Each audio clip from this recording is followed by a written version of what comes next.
안녕하십니까. 저는 서울 아산병원 류마티스 내과에서 진료를 쭉 해온 유빈이라고 합니다. 오늘은 류마티스 질환에 대한 전반적인 말씀을 좀 드리고요. 특히 어르신들한테서 흔히 발생하기로 유명한 그 류마티스 질환 두 가지를 또 소개 말씀 드리겠습니다.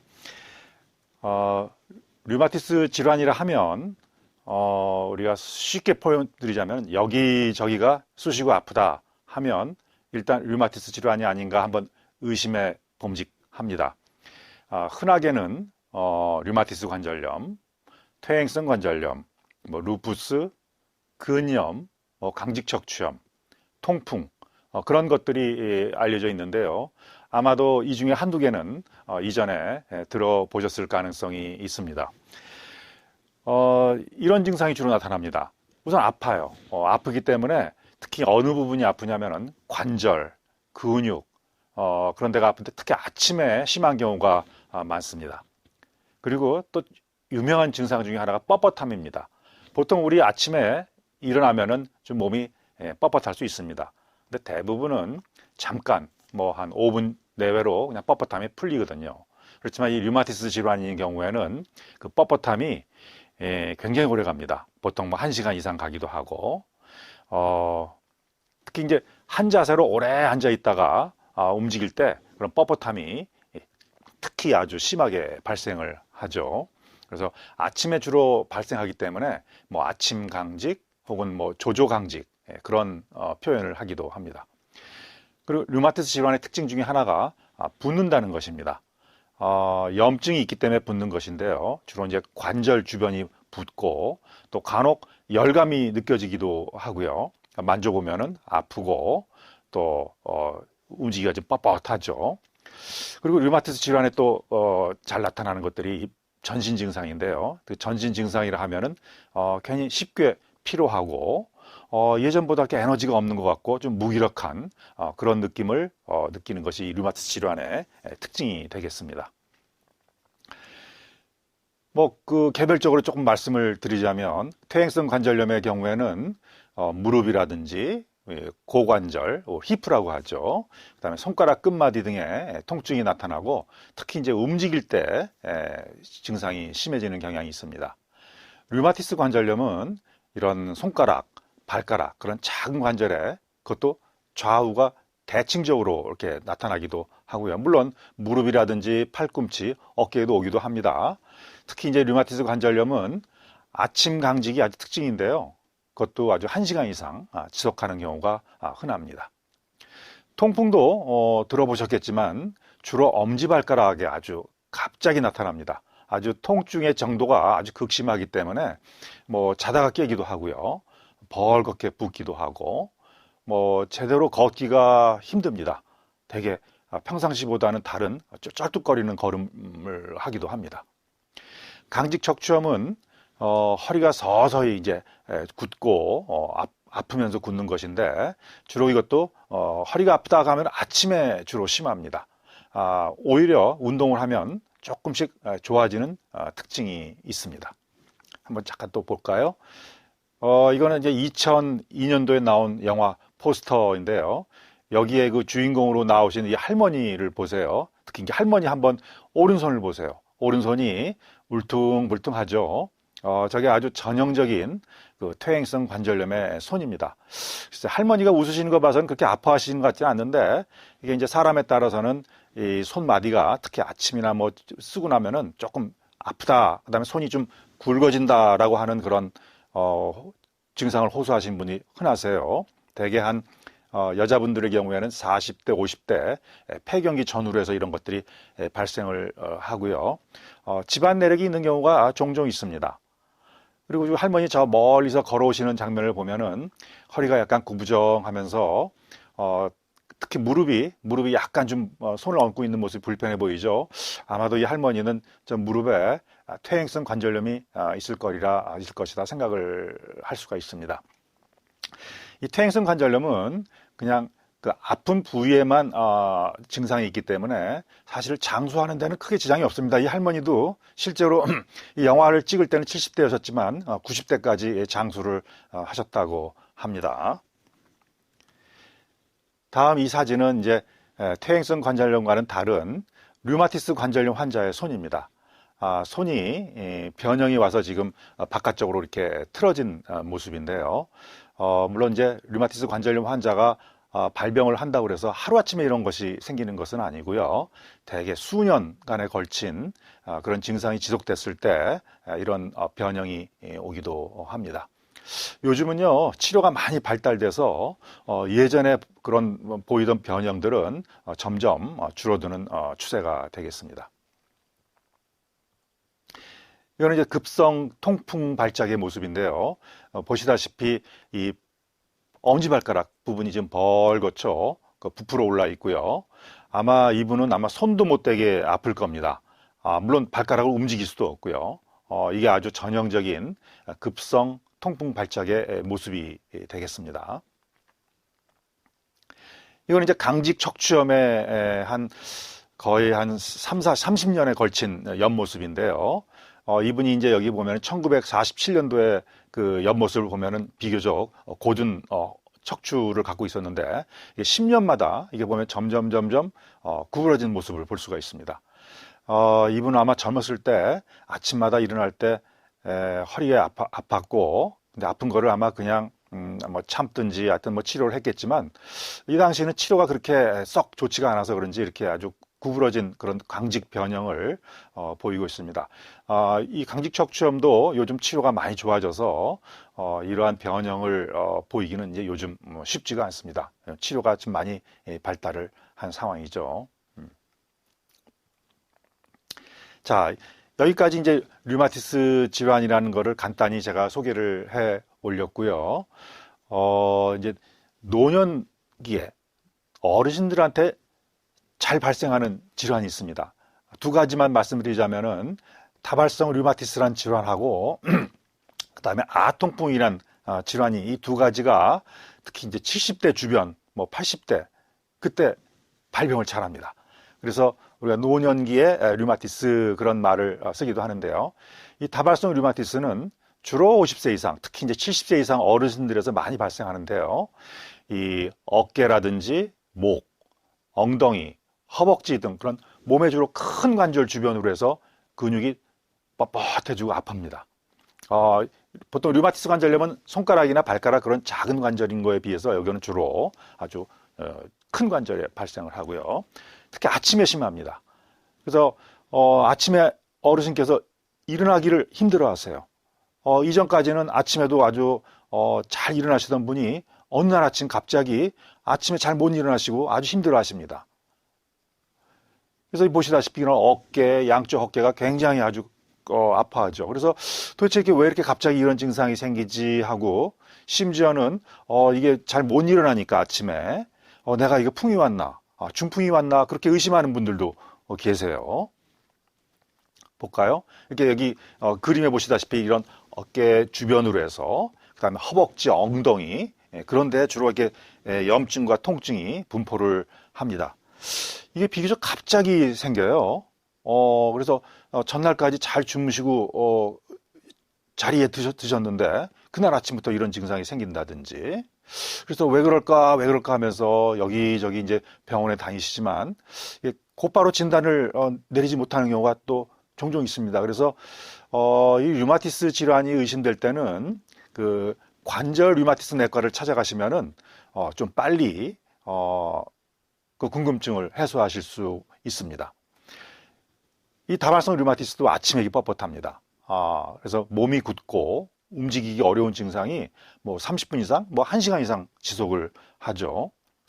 간혹 가다가 이게 혈관점이 동반되는 경우가 있기 때문에 그런 경우에 발열도 동반되기도 하고요. 또 입맛이 떨어지고 체중이 떨어지고 그래서 암이 걸렸나 그런 의심도 하기도 하고 굉장히 피로하고 그런 전신 증상이 동반되기도 합니다. 이거 진단 치료는 그렇게 어렵지는 않습니다. 아주 그 어르신들이 아주 특징적인 진단을 호소하고요. 우리가 피 검사를 해보면은 염증 수치가 굉장히 높게 나타납니다. 그래서 염증 수치라 하면은 이제 여러 가지 종류가 있지만 보통 우리가 감기 걸리거나 조금 뭐 염증이 생기면 좀 올라가는 정도가 있는데 이 다발성 류마티스에서는 아주 유난히 높게 올라가는 경향이 있고요. 그래서 이제 다른 염증 수치가 올라가는 또 여러 질환들하고 또 감별할 필요도 있겠죠. 치료는 주로 스테로이드라는 약물인데요. 들어보셨겠지만 이 스테로이드라는 약물은 사실은 아주 그 양면성을 가지고 있는데요.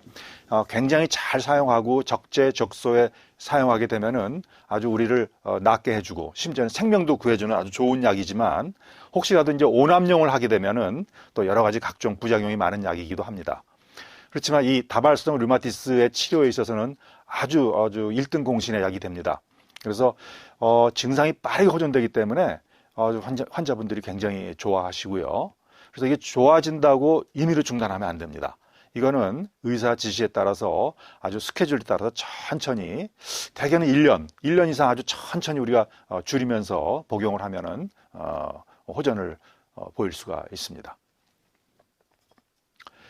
또 한 가지 이런 어르신들한테서 잘 발생하는 그런 류마티스 질환 중에 아주 유명한 게 가성통풍 또는 아통풍이라고 하는 질환이 있습니다.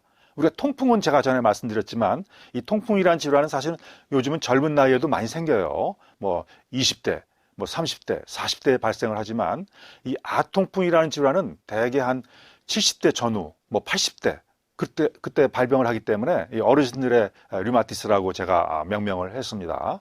그래서 통풍하고 헷갈릴 수가 있는데요. 비슷한 점도 굉장히 많습니다. 사실 이 아통풍의 정식 명칭은 칼슘 결정 침착병 혹은 연골 석회화증이라는 조금 그런 학술적인 이름이 있는데요. 간단하게 말씀드리자면은 연골에 그 칼슘 결정이 쌓이는 질환입니다. 그래서 이제 그 칼슘의 이름이 인산칼슘, 그래서 이제 이런 이름이 붙어 있는데요. 통증과 또 유사한 증상을 보이기 때문에 가성 통풍이라는 별명을 갖고 있죠. 주로 무릎, 뭐 손목, 어깨 그런 커다란 관절에 잘 발생하고 70세 이상 어르신들한테 흔한 질환이 되겠습니다. 통풍처럼 갑자기 발작하기도 하고요. 그래서 이게 통풍하고 헷갈리기도 하죠. 그렇지만 이제 피 검사를 해보면은 통풍에서 보이는 그런 속임과는 다르고요. 그리고 이제 통풍처럼 엄지발가락보다는 주로 무릎, 손목 등에 이게 발생을 합니다.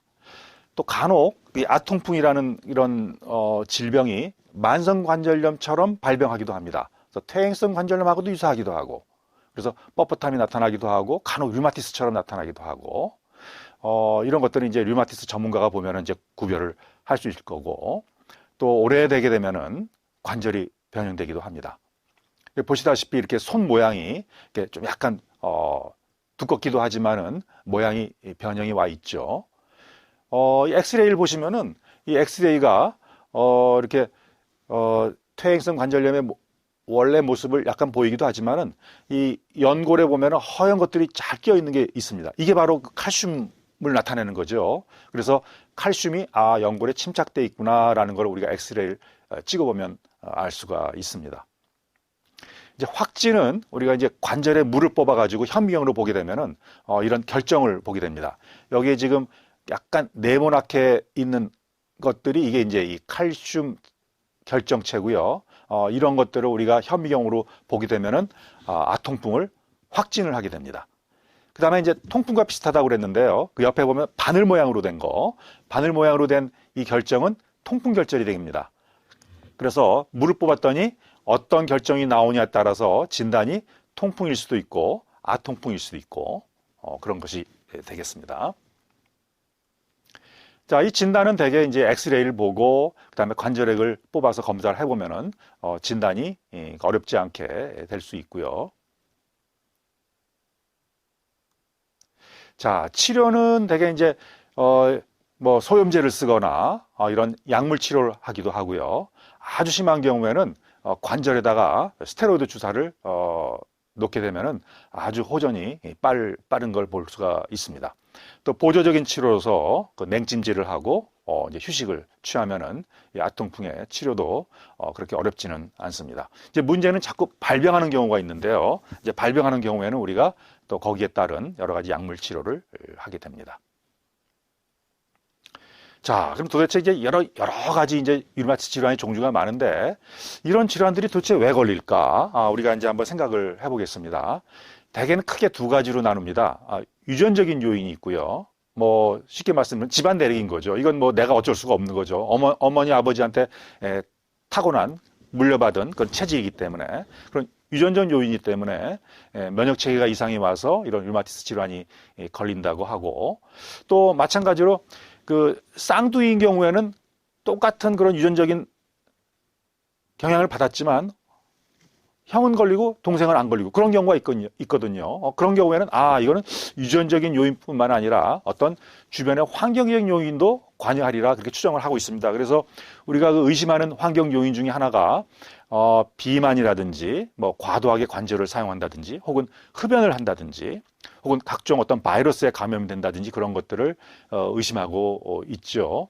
그래서 우리가 유전적인 요인은 사실은 우리가 바꿀 수가 없죠. 그건 어머니 아버지한테 물려받은 것이기 때문에 그렇지만 환경적인 요인은 어느 정도 우리가 통제가 가능합니다. 우리가 비만을 좀 주의한다든지 과도한 관절 사용을 좀 자제한다든지 뭐 금연하면 더 좋고요. 그 다음에 이제 이런 각종 감염으로부터 우리가 보호를 받기 위해서 예방 접종을 잘 하시거나 아니면은 뭐 불특정 다수가 가는 곳에 마스크를 요즘 쓰는 것이 또 잘 보이고 있는데요. 그런 것들이 이 환경적인 요인을 내가 좀 차단할 수 있는 방법이 되겠습니다.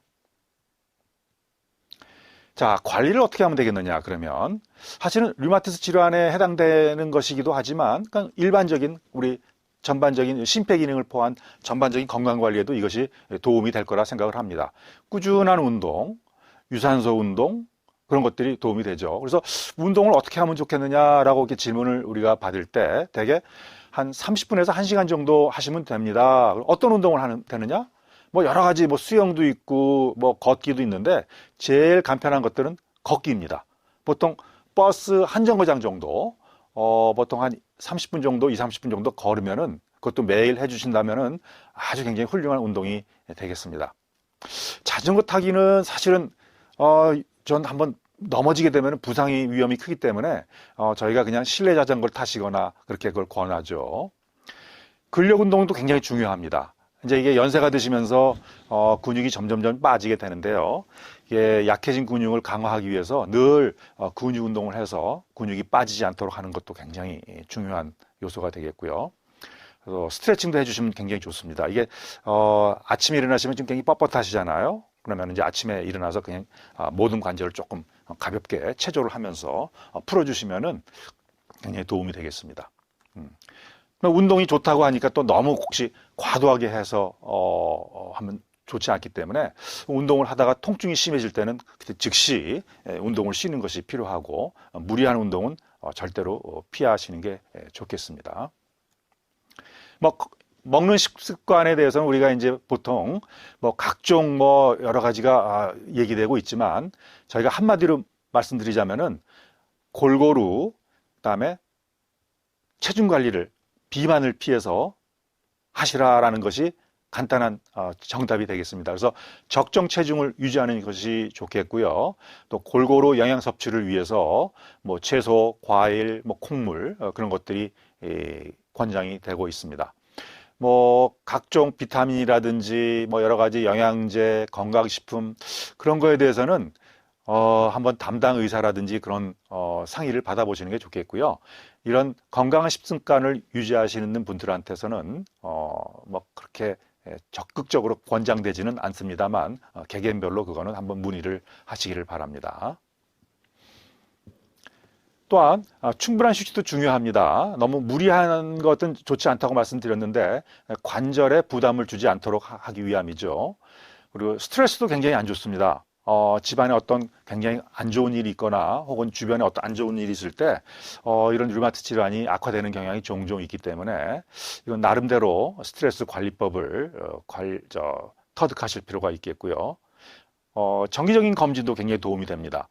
조기 진단을 해서 병이 더 진행하기 전에 우리가 치료를 하는 것이 중요하겠습니다. 이제 마지막으로 이 예방접종이 굉장히 중요합니다. 특히 독감, 코로나, 폐렴, 요즘 또 좋은 약이 나온 대상포진, 이런 것들에 대한 그런 예방 효과가 확실한 것들을 우리가 접종을 받음으로써 이건 지금 문명의 이기를 우리가 누리는 것이죠. 그래서 이런 것들이 기존의 어떤 류마티스 질환을 악화시키기도 하기 때문에 예방접종이 굉장히 중요하다라고 강조를 드리겠습니다. 전반적으로 류마티스 진단 치료는 이렇게 의사가 이렇게 물어보고 신체 검사하고 피 검사하고 그다음에 엑스레이도 찍고 초음파도 찍고 MRI 같은 걸 찍을 수도 있고요. 이렇게 해서 우리가 진단을 정확하게 하는 것이 먼저 중요하겠습니다. 그래서 정확한 진단을 하게 되면은 거기에 따른 치료 방법이 이제 이 현대의학의 발전에 따라서 굉장히 아주 발전된 것들이 나와 있기 때문에 관절 류마티스 내과에서 가시면은 이 류마티스 질환은 전문가의 도움을 받을 수가 있습니다. 류마티스 질환의 치료를 보면은요, 되게 약물입니다. 요즘 옛날에는 그냥 소염제, 아스피린 계통의 소염제 같은 비스테로이드 소염 진통제가 이제 기본적으로 많이 쓰이고요. 예전에 보면은 관절약 먹으면 속 버린다, 뭐 안 좋다 그런 말씀들을 많이 하시곤 했는데 요즘 비스테로이드 소염제는 굉장히 그 위장 장애에 대해서 아주 보호를 주는 그런 좋은 약들이 나와 있고요. 또 류마티스를 치료하는 약제들도 굉장히 많이 발전이 돼 있습니다. 기존의 약주도 있지만 최근 들어 개발된 생물학적 제제라고 해서 어떤 특정 타겟을 우리가 하는 어떤 약물이라든지 혹은 주사로 해가지고 어떤 특정 분자를 갖다가 우리가 차단하는 그런 생물학적 제제가 많이 개발되고 있고 실제로 시판되고 있습니다. 물론 단점은 가격이 좀 비싸긴 하지만은 또 우리나라 보험제도 하에서 혜택을 받을 수 있는 방법도 굉장히 많습니다. 덧붙여서 보조적으로 우리가 물리치료를 한다든지 운동치료를 함으로써 우리가 근육이 빠지는 것을 예방한다든지 또 관절이 굳어지는 걸 예방하는 그런 보조적인 운동을 해주는 게 아주 도움이 되겠고요. 이제 이런 약물 치료를 했음에도 불구하고 관절이 불가역적으로 비가역적으로 손상이 되는 경우에는 관절 치환술, 인공관절이라고 하죠. 그런 수술적인 요법을 고려할 수 있겠습니다. 요즘은 이런 약물 치료가 굉장히 발전을 해서요. 20년, 30년에 비하면은 이런 류마티스 질환으로 수술을 받는 환자들이 굉장히 많이 줄었다고 합니다. 네, 이상으로 마치겠습니다.